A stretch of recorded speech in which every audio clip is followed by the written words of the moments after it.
Cumprimento a igreja com a paz de nosso Senhor e Salvador Jesus. Amém? Nós estamos muito gratos a Deus de voltar novamente a esta amada igreja para junto nós cultuarmos ao Senhor, né? De forma que todos que estão sejam muito bem-vindos. E eu quero convidar aos irmãos ao texto oficial no Evangelho de Mateus, no capítulo de número 16, e a partir do versículo 13. É uma palavra bastante conhecida, onde assim diz: Jesus foi para a região que fica perto da cidade de Cesareia de Filipe, e ali perguntou aos discípulos: quem o povo diz que o Filho do Homem é? Eles responderam: alguns dizem que é o Senhor, é João Batista, outros que é Elias, e outros que é Jeremias, ou alguns outro profeta. E vocês, quem vos dizem que eu sou? Perguntou Jesus.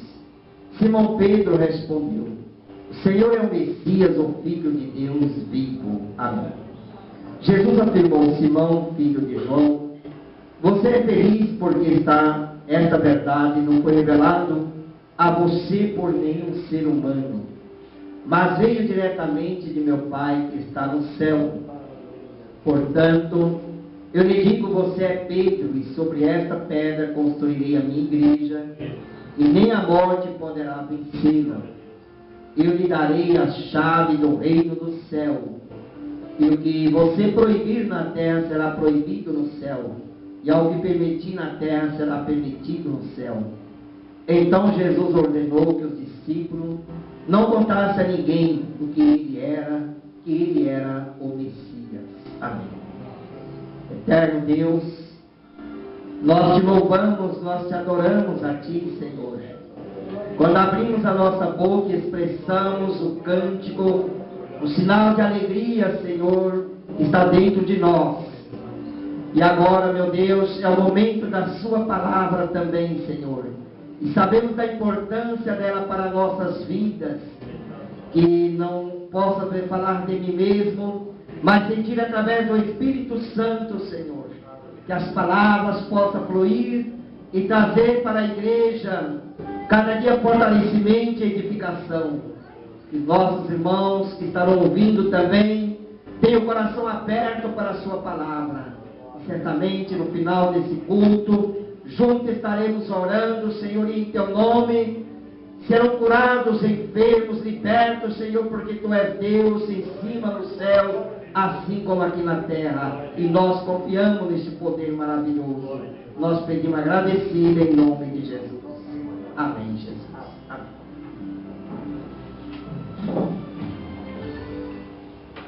Quero desejar agradecer ao convite que nossa irmã diaconisa Sueli tem feito para trazer a mensagem. Ontem, que era o dia que eu estava escalado, mas a irmã Anaílton pediu para trocarmos, então estou hoje aqui com vocês. E quero agradecer ao irmão Nildo, que também me acompanhou. Como aparentemente todos nós que estamos aqui somos crentes na pessoa de nosso Senhor e Salvador Jesus Cristo.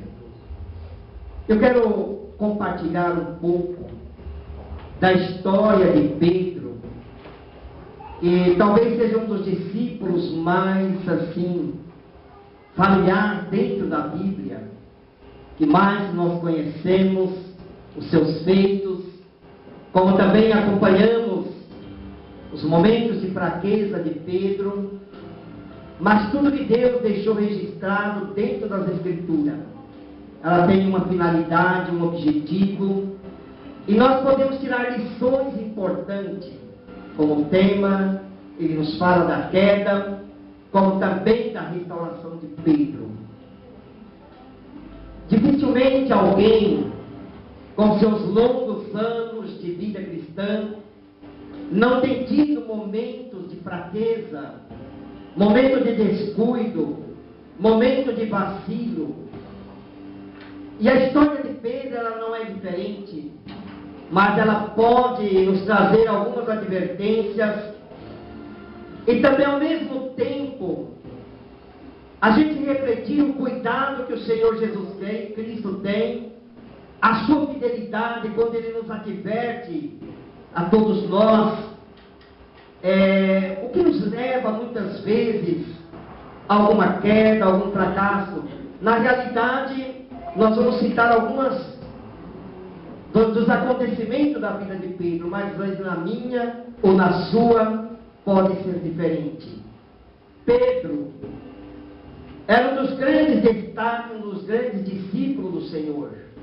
Primeiramente, seu irmão André conheceu o Senhor Jesus Cristo. E logo em seguida ele levou o Senhor Jesus e apresentou-se ao seu irmão Pedro. E assim, Jesus disse que não seria mais chamado Simão, Cefas, senão, agora seria Cefas, que quer dizer Pedro.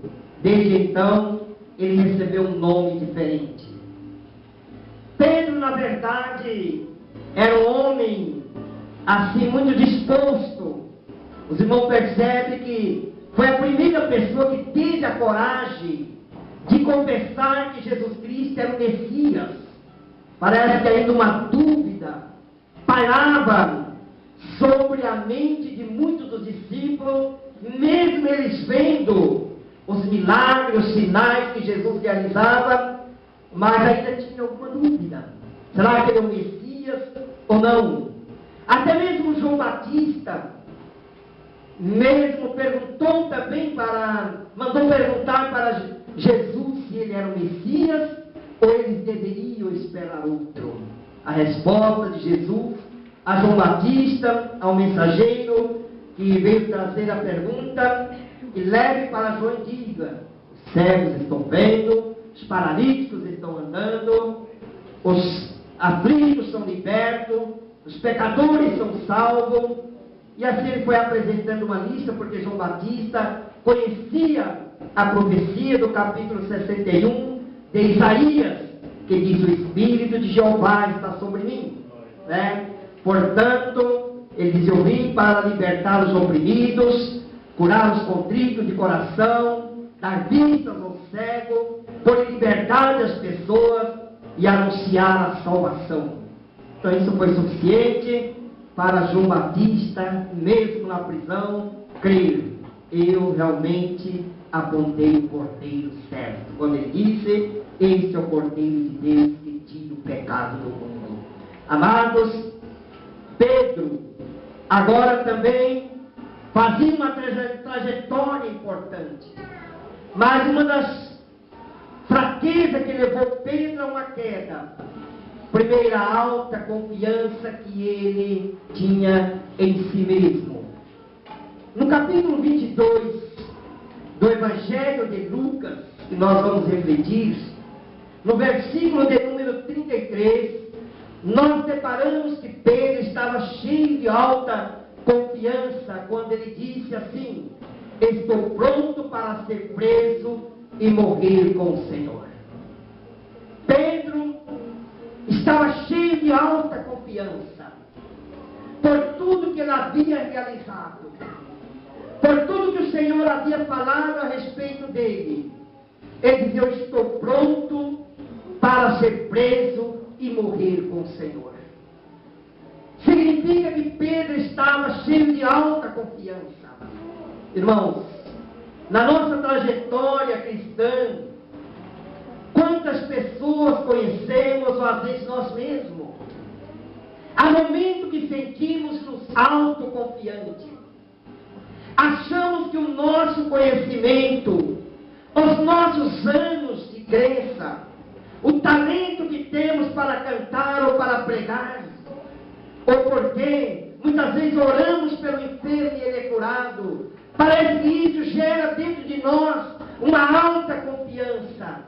E de repente fazemos como Pedro, achamos que já somos capazes de suportar qualquer desafio. Pedro ele achou. E nessa alta confiança, nós vemos que veio a queda.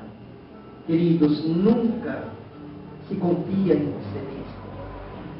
Outra coisa que realmente levou Pedro a fracassar é que ele dormiu, ele não vigiou. No versículo 45, nós separamos que ele disse assim: depois de orar, ele se levantou e voltou para o lugar onde os discípulos estavam e encontrou dormindo, pois a tristeza deles era muito grande. Esse é o grande perigo. Quando nós começamos a dormir espiritualmente. Isso, creio que já tem passado na vida de muitos nós. De repente nós estamos bem despertos. Conseguimos fazer, conseguimos vencer as lutas, as dificuldades. Conseguimos orar, conseguimos ter comunhão, conseguimos amar, conseguimos perdoar. Mas de repente nós começamos a dormir. E vocês sabem do perigo que ocorre quando alguém está dormindo. Ele está totalmente desprotegido. Quantas pessoas que nós admirávamos. E de repente eles começam a dormir espiritualmente. Não estão atentos, não conseguem vigiar. E a Bíblia nos fala que o inimigo é um adversário terrível, feroz. Ele lança os seus dardos inflamados. Ele prepara ciladas. E quando menos pensamos, nós caímos. Porque estamos dormindo, não estamos vigiando. E Jesus nos disse para nós: orai e vigiai. E nós vemos que Pedro, além da alta confiança, ele também teve momento que ele dormiu. Deixou de vigiar. Outra atitude negativa de Pedro, que ele reagiu no momento que não precisava reagir, ele reagiu de forma carnal. Quando a multidão se aproximou de Jesus para prendê-lo, Pedro tirou a espada e tentou a defender de forma violenta, cortando a orelha do servo do sumo sacerdote. Queridos, na nossa caminhada, dentro da nossa casa, no nosso trabalho, e às vezes até mesmo na igreja do Senhor, há momento que nós temos reação carnal como Pedro. Falamos o que não deveríamos falar. Gritamos quando não deveríamos gritar. Guardamos coisas quando não deveríamos guardar. Escutamos coisas que não deveríamos escutar. Damos atenção para aquilo que pode nos trazer prejuízo. E nós vemos que Pedro, ele reagiu, quem sabe, bem intencionado. Queria defender o seu mestre, mas de forma carnal e violenta. Aquele era o momento que alguém precisava reagir espiritualmente. Nós temos muitos exemplos na Bíblia de homens como Daniel, como Sadraque, como Mesaque e Abednego, que mesmo quando veio a sentença para eles, eles não tiveram nenhuma reação carnal ou brusca, mas eles tiveram um momento sós com o Senhor. Eles acreditaram e disseram: isso não nos preocupa, porque o Senhor nosso Deus, Ele há de nos assistir. Ele está nos contemplando. Ele vai pelejar por nós. Josafá também. Os irmãos conhecem a história desse rei. Quando levantaram 3 nações fortes e poderosas contra ele. Ele nos diz a Bíblia que ele não teve nenhuma reação violenta ou carnal. Mas naquele momento ele buscou o Senhor. Convocou todas as famílias, crianças, jovens, mulheres, homens, para orar e jejuar. Ouvir o que o Espírito de Deus tinha a dizer. Como dirigir. O que eles deveriam fazer. E o Espírito Santo, no momento de oração, tomou posse de um homem e começou a determinar o que eles deveriam fazer. Queridos, quantas vezes nós tentamos resolver os nossos problemas com as nossas forças? Quantas vezes tentamos nos reagir de forma grosseira ou violenta, quando deveríamos colocar aos pés do Senhor Jesus, que quando nós unimos objetivo, certamente o Espírito Santo, ele vai manifestar e vai nos guiar, vai nos orientar o que nós devemos fazer. E de repente, o Espírito disse: vocês não precisam pelejar. O Espírito Santo disse: o Senhor pelejará por vós. Nós não somos diferentes de Josafá. Deus deseja pelejar por cada um de nós. Ele conhece as minhas dores, os meus conflitos, as minhas fraquezas, as minhas limitações. Por isso, meu irmão, nós não tenhamos nenhum medo, nem tampouco receio de abrir o nosso coração para o Senhor, de quem nós somos. Deus alegra com isso. E então o seu Espírito, ele age a favor de nós. E nós vemos uma outra grande fraqueza de Pedro. Ele começou a seguir o Senhor de longe. Jesus foi preso e Pedro seguia de longe. Amados, Cristo, nós devemos segui-los. Na verdade, ali, como ainda Jesus estava em forma humana, era necessário que Pedro estivesse próximo e perto de Jesus. Hoje, há uma necessidade de uma comunhão, de um relacionamento, de uma vida cristã totalmente entregue ao Senhor, em verdadeira comunhão. Nunca seguir o Senhor de longe, mas de próximo, bem próximo. Ter realmente essa comunhão, esse contato com o Senhor. Conversar com o Senhor, dialogar-se com Ele, confessar as nossas limitações. E Pedro começou a seguir o Senhor Jesus de longe. No capítulo 22, verso 55, os irmãos vão perceber que o apóstolo Pedro, quando Jesus foi preso, ele foi para o meio das pessoas que era contra Jesus, que era a oposição de Jesus, e sentou-se com eles e começou a aquecer-se naquele fogo. Pedro disse: eu não sou do grupo. E então ele começou a fazer de conta que ele também era daquele mesmo grupo, que também haviam prendido e estava esperando a sentença de Jesus. O Salmo 1, versículo 1, nos diz que nós não devemos sentar na roda dos escarnecedores, não ouvir o conselho dos ímpios, e nem estar junto ao caminho dos pecadores. Quantas vezes pessoas abrem espaço para isso? Acha que ele pode conviver nesses lugares, pode ir a esses lugares, e de repente ele é convencido a ter a mesma atitude, o mesmo comportamento. E o irmão Pedro começa a perceber como o apóstolo Pedro, de passo a passo, ele foi caindo, deixando de ser aquele homem temido, aquele homem corajoso, aquele homem que confessava, que defendia o Senhor Jesus Cristo, e de repente ele já estava dizendo: eu não o conheço, não sei quem é esse homem. Já estava vivendo nessa situação e agora se escondia atrás de uma mentira. Não o conheço e não sei o que é. Os irmãos percebem como Pedro foi descendo os degraus? De repente Pedro estava caído e negou o Senhor Jesus Cristo por 3 vezes. Mas de repente alguém deu um alarme, né? O galo cantou. Na cultura judaica, quando o galo, assim, quando eles expressavam essa expressão, o galo cantou, significava que havia uma boa oportunidade e que ele deveria agarrar esta oportunidade. Essa oportunidade que você deixou passar, mas agora você estava tendo novamente. Aquele foi o momento mais feliz. Ali começou a restauração de Pedro. Queridos, nós temos as nossas fraquezas, as nossas debilidades, mas o mais maravilhoso, que Deus, Ele não nos abandona, Ele não desiste de nós.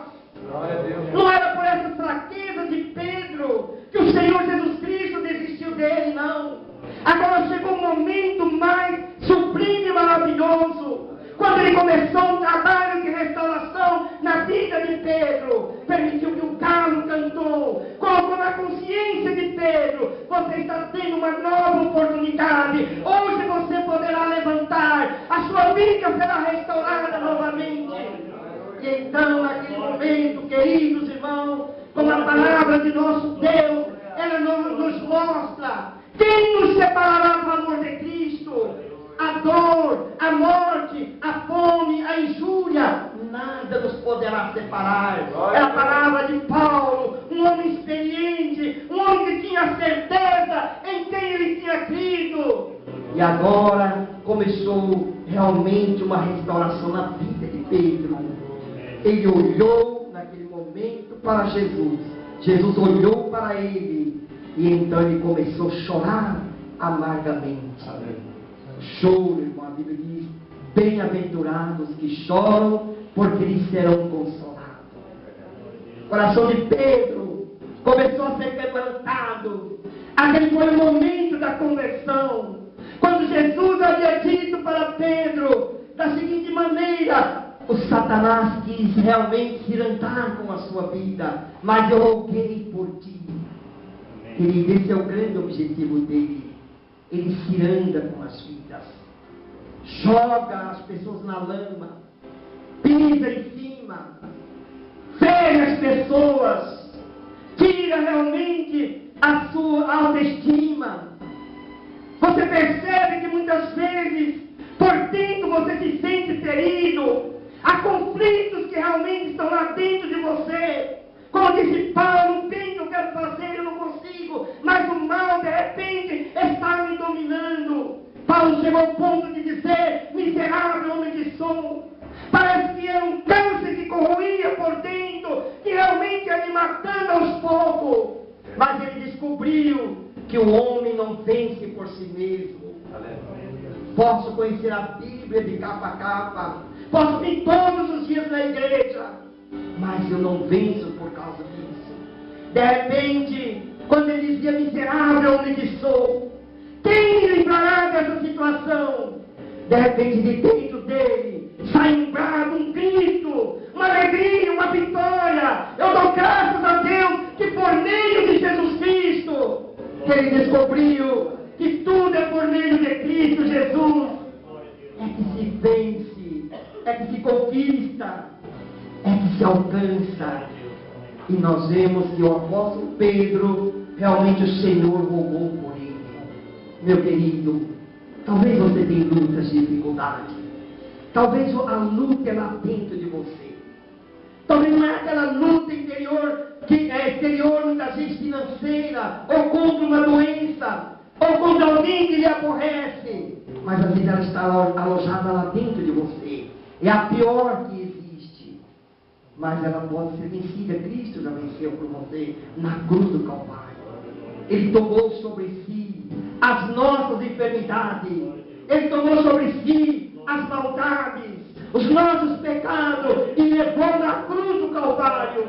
E eu creio nisso, que naquele momento eu fui crucificado com Cristo Jesus, mas quando Jesus ressuscitou, eu também ressurgi para uma nova vida. E agora sou o templo do Espírito Santo, morada de Deus, não por mérito, mas pela pura misericórdia do Senhor. Querido, nunca desista diante de uma fraqueza. Nunca acha que para você não tem mais jeito, que você realmente não tem mais valor, não tem mais sentido. Não, o Senhor pegou Pedro quando estava caído, quando estava destruído, quando havia negado o seu próprio mestre, mas amou ele e os levantou. Restaurou ele. E agora nós vemos que Pedro chorou amargamente, e então começou essa grande restauração. Vai nos lembrar, amados, a história, se eu creio que vocês se lembram, de Jacó. Né? Acho que é uma história bem conhecida, né? Vocês conhecem a história de Jacó. É interessante que Jacó, grande homem de Deus, mas teve as suas fraquezas. Enganou seu irmão, né? Enganou seu sogro, enganou realmente muitos que ele teve oportunidade. Mas um dia, Ele cansou dessa vida de engano. Ele cansou dessa vida de injustiça. Embora era alguém escolhido por Deus, mas ele cansou. Quantas vezes a nossa vida cristã também, ela vai nessa mesma situação. Usamos realmente como que uma capa, mas nós não conseguimos enganar o Senhor. Jacó cansou dessa vida. Tinha 2 mulheres que ele amava. Tinha seus filhos que ele amava. Era um homem rico, mas por dentro estava vazio. E um dia, ele fugindo do seu irmão, porque havia enganado, estava realmente, com medo de seu irmão lhe matasse, e ele tentou fugir. Foi para um lugar distante, mas Deus trouxe ele pela mesma terra, pelo mesmo caminho. Ele teria que encontrar o seu irmão, mas ele encontrou um anjo na beira do vale de Jaboque, e ali ele agarrou-se com aquele anjo. Era grande oportunidade. E quando o anjo disse: me solta, ele disse: não te deixarei enquanto não me abençoares. Se fosse olhar para a vida de Jacó, não tinha as 2 mulheres que ele pediu, não tinha os filhos que ele pediu, não tinha os bens materiais que ele tinha, que ele queria, mas isso não é símbolo de felicidade e nem tampouco de salvação. Jacó estava vazio, Jacó estava abatido, estava arrasado por dentro. Ele sabia das lutas, das dificuldades. O medo realmente havia tomado conta dele. Ele sabia que estava perdido e não estava salvo. Mas agora ele estava diante de uma grande oportunidade. De repente o anjo pergunta: qual o seu nome? Ele responde: meu nome é Jacó. Jacó simboliza usurpador, enganador. Os judeus entendiam, os hebreus entendiam a expressão do nome, o que realmente significava. Em outras palavras, Jacó estava dizendo: eu sou essa miséria que tu está vendo. Enganei meu sogro, enganei meu irmão, enganei meu pai, as pessoas que mais eu deveria amar. Eu agi dessa forma. Por isso eu sou Jacó, eu arrasto isso comigo há anos. E então, mas eu quero ser abençoado. Eu não posso viver mais dessa forma. Eu sei que há algo melhor para mim. E o anjo então disse: serão chamado mais Jacó, mais Israel. Que quer dizer príncipe com Deus. Querido, essa é a transformação que Deus faz na vida do ser humano.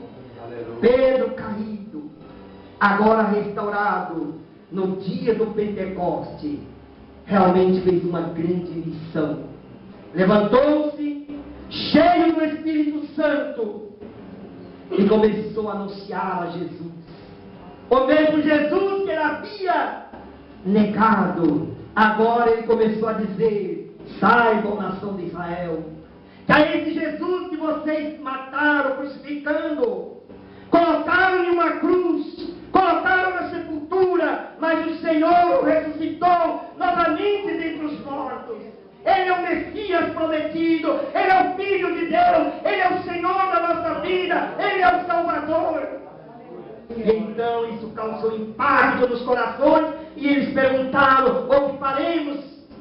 Varões, irmãos, arrependei-vos, e cada um de vós sejam batizados em nome de Jesus Cristo, para o perdão dos vossos pecados, e recebereis o dom do Espírito Santo. Quase 3.000 almas aceitaram Jesus naquele dia e foram batizados logo em seguida. O Senhor não nos abandona. Talvez a sua caminhada tenha sido uma caminhada de quedas e levantando, caindo e se levantando, mas o Senhor não abandona. E assim como Ele não abandona a sua igreja. A igreja é a menina preciosa dos olhos de Deus. A igreja realmente é a família importante para o Senhor. Ele ama a sua igreja, a ponto de ter dado a vida, entregou a sua vida em favor da igreja. Ela é a sua noiva. O Espírito Santo está preparando essa noiva para o momento do seu retorno do noivo, que é o Senhor Jesus Cristo. São pessoas que Ele tirou do lamaçal, são pessoas que Ele tirou da prisão, mas porque Ele ama e Ele há de trazê-la e prepará-la para o dia da sua vinda. E nós ainda um dia fitaremos nossos olhos ao céu e vamos dizer: esse é o Deus que eu estava aguardando. Vamos ouvir: vinde bendito do meu Pai. Querido, Deus não abandona você. O Espírito Santo, ele luta com gemidos inexprimíveis a favor de cada um de nós. Na verdade, a história da queda de Pedro pode trazer lições importantes, mas também a restauração de Pedro traz lições importantes na nossa vida. Se você fracassou, não fique condenando você mesmo. Confia na misericórdia do Senhor. Coloca-se de pé, lança-se aos pés do Senhor Jesus Cristo. Certamente você vai ter uma vida vitoriosa. Amém? Vamos colocar-nos em pé e nós estaremos cantando